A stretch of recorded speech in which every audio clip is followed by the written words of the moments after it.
Guys, আসসালামু আলাইকুম। তো আবার চলে আসলাম আদার বাগানে। আদার বাগান দেখতে চাইলে লাইক সাবস্ক্রাইব করে দিন। ধন্যবাদ। তো দেখেন, এই যে আমাদের আদার বাগান।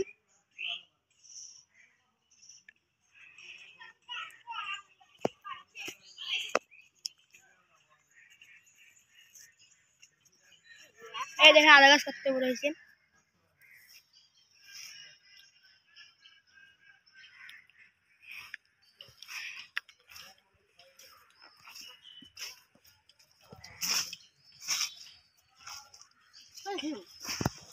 কয়েলটা ধরাই দিছে রে।